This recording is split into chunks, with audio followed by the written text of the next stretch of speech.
It is a common misconception that food before one is strictly for fun. One thing that was shocking for me was the amount of cleanup time when we first started baby-led weaning. And welcome to what my 8-month-old eats in a day.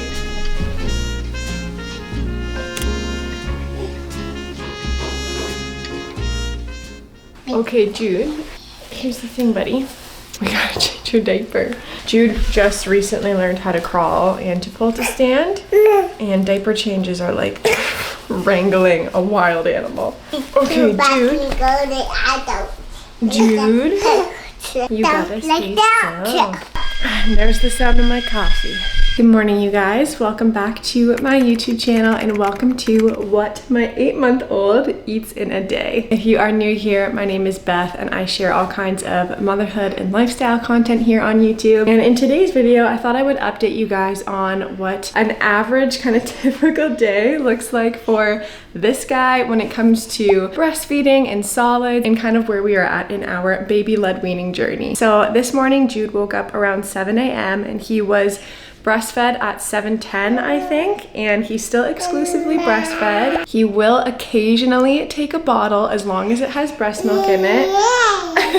I have attempted formula before because there was one point that I got really sick and it just could not generate enough milk, but he wouldn't take it. He just really doesn't like formula. I think it might have something to do with the fact that we have a suspected milk allergy for him. So that's another thing, is that you will notice that all of the things that I feed him in a day and what I typically eat myself are also dairy-free. You need something to put in your mouth, hey? At 8 months old, we have not dropped any breastfeeding sessions yet. He is very big on nursing, especially comfort nursing at night.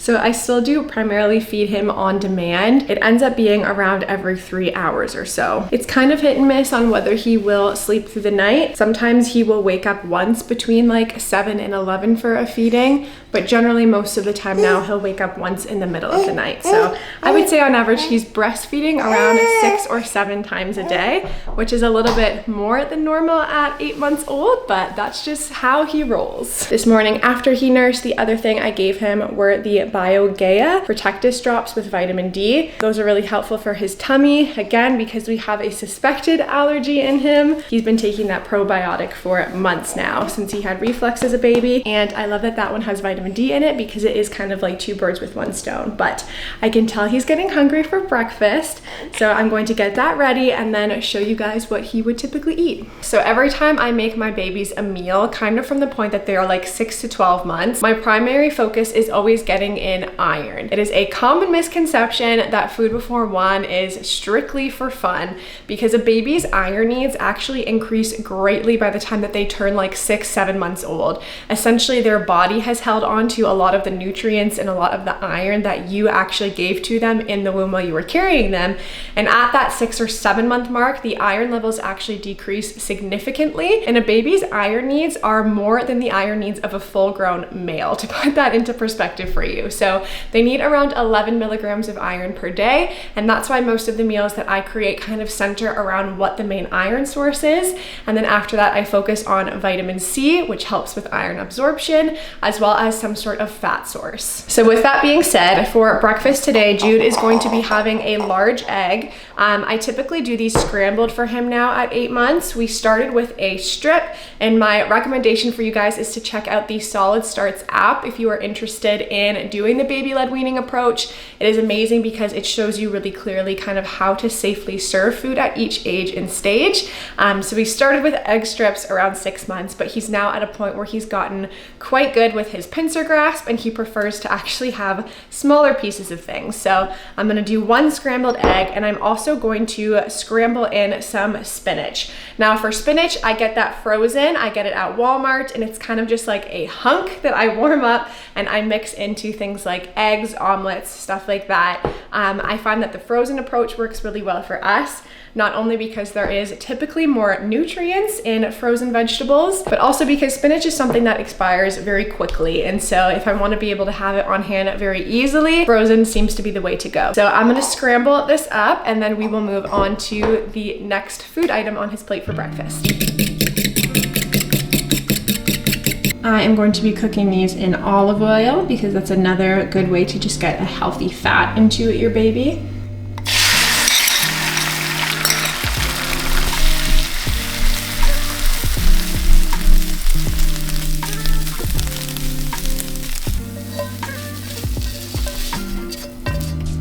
So for these eggs, I haven't added any salt, but I am going to add some freshly ground black pepper, and I'm also gonna add a little bit of garlic powder to them. Don't be afraid of incorporating spices. I think it will actually make your baby more adventurous with different flavors over time, so feel free to add those as you wish.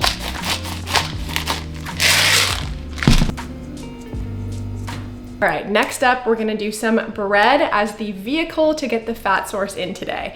Jude is kind of hit and miss when it comes to toast and like toast strips.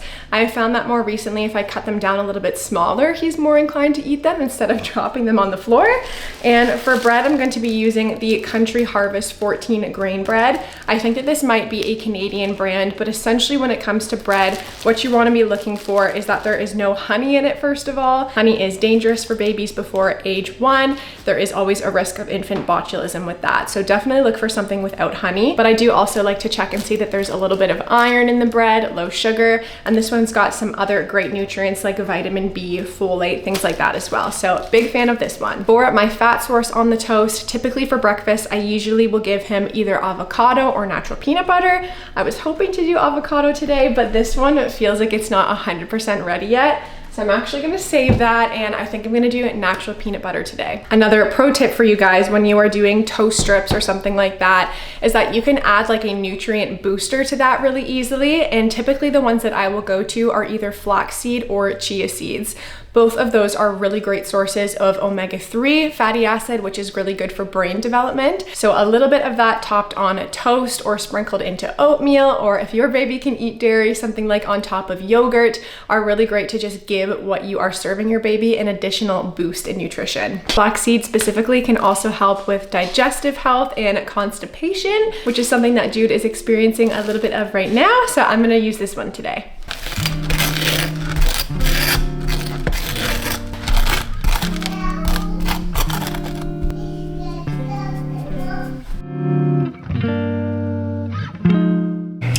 Last thing I'm gonna do are these blackberries, and I'm going to sliver these up.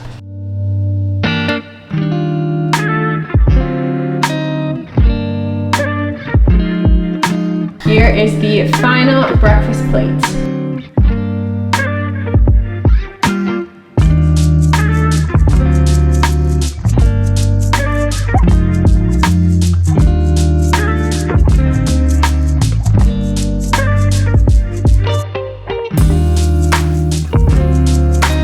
In the case that you are wondering why my toddler isn't eating the same thing, she woke up much earlier than Jude today and had a different breakfast. Most of the time I try and just keep it the same for everybody because it's 10 times easier that way than like doing multiple different meals for different people. So Jude will usually eat whatever we're eating, and I'll make slight modifications depending on like seasoning and additives and things like that. But today, because he woke up at a totally different time, that's why he's eating something different.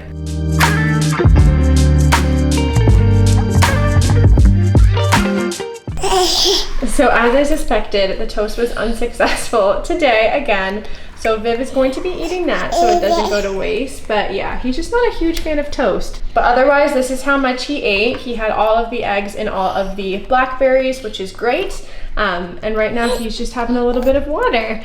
I introduced this cup around the beginning of month 8, and he took to it very quickly. So he's able to drink out of all straw cups now, which is great.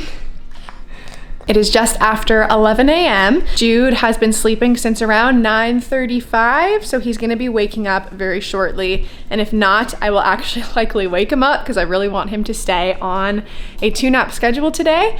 But I am probably going to feed him when he wakes up, and then shortly after that, I will probably do like a snack for him. I don't usually do 3 meals per day. I usually will do breakfast and dinner and a snack in the middle, or I will do a snack at breakfast and then like lunch and dinner. So I kind of just like go with whatever works best for that day specifically. But he is going to be up shortly, and we will move on to nursing session number 2.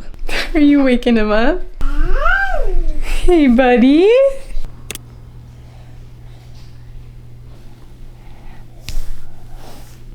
Snack is coming, but we're a little impatient, so we're starting with some Cheerios, which are good for practicing with the pincer grasp too. I used to be kind of nervous about Cheerios not being soft enough, but they do actually get pretty soft when they eat them, so they are safe over 6 months. If you're curious what my toddler's having for lunch, I'll throw that in for free. This is what she's having: turkey bites, some whole grain crackers, some cheese, some grapes, and some cucumbers. We call these our toddler friendly charcuterie boards. It's basically just like some sort of protein, cracker, cheese, and then fruits and veggies. For Jude's snack, he is also going to be having cucumber, and I'll show you guys how I slice that in a way that is safe for babies. And then I'm going to warm up one of the pumpkin muffins that I made for him. I made a big batch of these really good, like baby friendly, no sugar added pumpkin muffins a couple of weeks back, and he has been a huge fan of them. I've just been kind of grabbing them from the freezer whenever I've wanted to use them as a snack. I will share the recipe for them in the description box because the ingredients are great. It's got pumpkins, rolled oats, some dates in there, and he was a really big fan of them. Okay, so here's what it looks like. For the cucumber, I just slice it very thinly and take the skin off, and then slice it almost like the width of a ruler stick. So they come out pretty thin and they're pretty easy for them to pick up and eat that way. And then for the muffin, I technically could do that in smaller pieces now that he has a good pincer grasp, but because of the oats in these, I find that they can get a little bit crumbly, so I like to keep them in larger sections. And again, he'll just pick those up and eat them on his own as well. So this is his snack.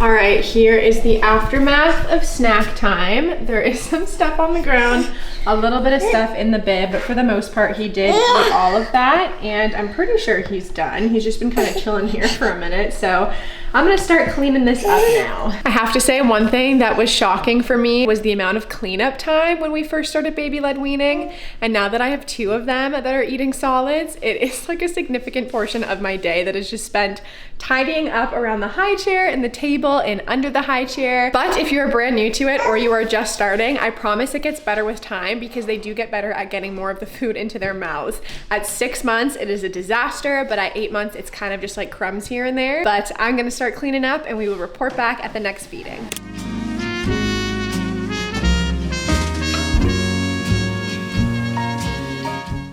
What is the best lighting right now? It is so dark. So I apologize in advance for the lighting right now. A thunderstorm just rolled in. It is literally nighttime, but I'm about to get some dinner ready for us. Tonight we are doing sweet potato, almost like a wedge, asparagus, and then baked chicken thighs. For the sweet potatoes, I'm just gonna be kind of making it up as I go. And then the asparagus I'm gonna pan fry, but for the chicken thighs, I am going to be following a recipe that I've never tried before. So I will also link it in the description box. Dinner time in our house is the most chaotic and loud time of the day, so we're jumping into a little bit of a voiceover here. First things first, when I saw this footage, I realized that my fly is down, and I was like, oh my gosh, that's so embarrassing. I can't use this. And then I thought, who cares? I'm a human being. We're gonna deal with it. So what I'm doing here is prepping some sweet potato wedges for our dinner. I did rosemary, some garlic powder, some salt and pepper, just really lightly. And then I also coated them in some cornstarch to get them a little bit crispier. You can bake those at 450 for about 30 minutes and they should be good to go. And then here I'm just prepping the chicken thighs for the recipe. So I had already removed all of the fat and then was just tossing them in a little bit of spices as well before putting them into the frying pan. Needed to take a break here to feed Jude for the 4th time of the day. He always gets a little bit fussy during dinner prep. But after that, I started getting the chicken ready. And then I started getting the asparagus ready. For those, I usually just wash them and then toss them in a little bit of olive oil and some spices and cook them in the frying pan until they get soft enough to squish. This chicken thigh recipe did call for a broth to kind of deglaze the pan, so I am using a low sodium broth here. When it comes to salt with babies, I kind of just believe that everything is in moderation, so as long as it's not crazy salty and all of the meals they're getting that day aren't a ton of salt, I think it's okay if your baby does consume a little bit of salt. Once the chicken thighs were done, I took one and shredded it up for Jude. And the reason that I chose to do a thigh is because it usually has, as a darker meat, more iron than something like chicken breast. So chicken thighs, chicken drumsticks, those are all great for babies. What you are seeing me do here with the asparagus is something called the squish test. You can do this with a fork, you can do it with your fingers, but basically it's an extra safety measure, especially for babies that don't have teeth like Jude, to make sure that they can actually chew it really easily and that it's fully cooked for them. And here is the final plate of the day. We have shredded chicken thigh, some sweet potato wedges, and some asparagus.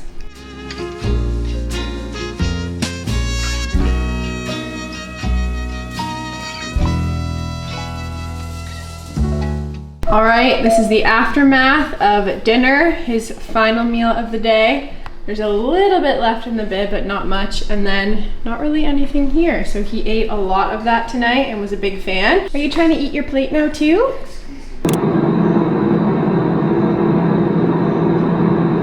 So Jude is officially asleep, and that was the final feeding / meal of the day. Not necessarily the 24-hour period, because there is always a chance that he will wake up between now and like 7 a.m. tomorrow. But his final feeding of the day happened a lot later tonight than it usually does. We were out at a church meeting after dinner, so we had dinner around 5:30, and then generally I would feed him before he goes to bed at some time between like 6:30 and 7. But tonight that final feeding didn't happen until around 9 p.m. So it's very unlikely, I think, that he's gonna wake up between now and like the middle of the night. So I think today is more likely going to be a day with like 6 feedings in a 24-hour period, just because of how this evening panned out. But that is everything that my 8-month-old ate today. I hope that you guys enjoyed seeing what that looks like for us right now when it comes to breastfeeding and incorporating baby-led weaning at 8 months. And if you have any questions around baby-led weaning, or you want to know more kind of about how to get started, so I do actually have a playlist on my channel, and you'll find a lot more